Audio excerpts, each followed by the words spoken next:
It's early on a Saturday morning and I'm here in Falmouth, and yesterday I went to a seminar or conference, or anyway a grouping of people interested in one particular thing, which is Maerl, and this post is going to be about Maerl.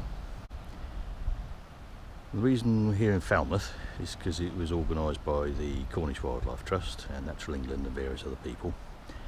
But this estuary here, up there is Falmouth. We're on Pendennis Point.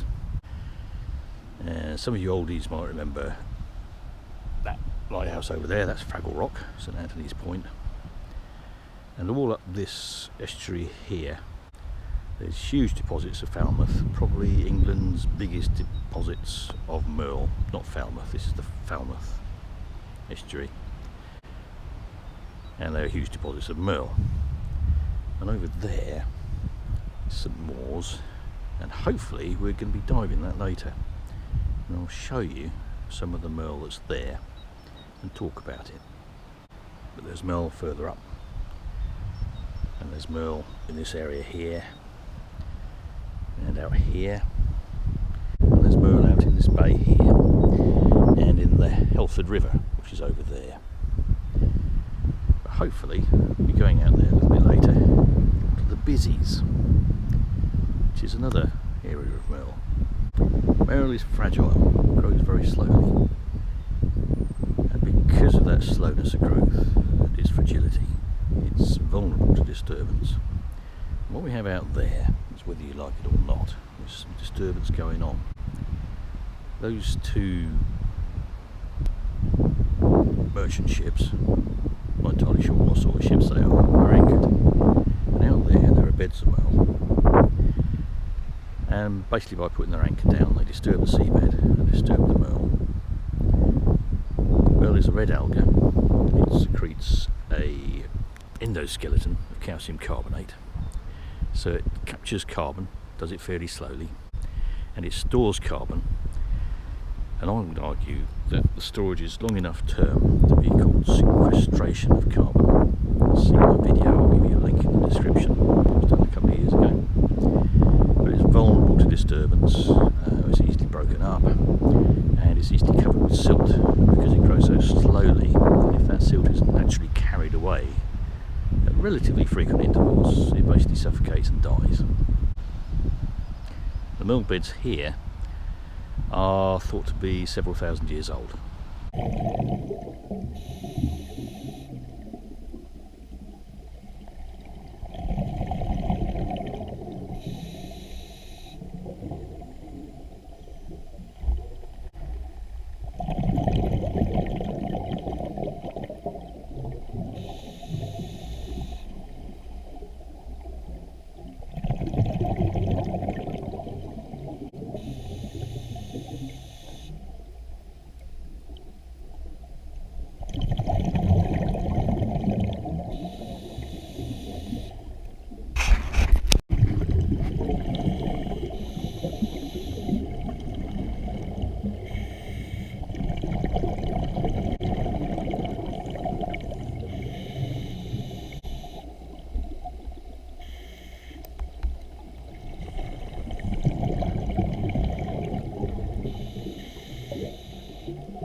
So I'm going to finish this video by reminding you, the viewer, that right at the beginning, in the introduction, I said I was at a conference on Saturday. Sorry, no, on Friday. I shot the video very early on Saturday. The conference was extremely interesting, and it showed me that a lot of people are very keen on Maerl. Maerl is extremely important, and it's rather under-regarded. We don't even know how much we've got. More areas of Maerl are being found all the time, and I think that there are more biotopes yet to be written involving Maerl than exist at present. There is a tendency for people to look at seabed habitats and to shoehorn them into biotopes which have already been written. And I think that's a mistake. If it doesn't exactly fit, then think whether or not you need to write another biotope. If you look at the difference between the Busies and those still shots of St Maur's, the habitats are completely different. Both involving Maerl, and both at the moment, I think I'm right in saying, could be squashed into the same biotope. At the conference, someone likened Maerl to ancient woodland. This is a patch of ancient woodland, and it's quite small, but it's got a suite of ancient woodland indicator plant species. Bluebells are out at the moment, which looks good.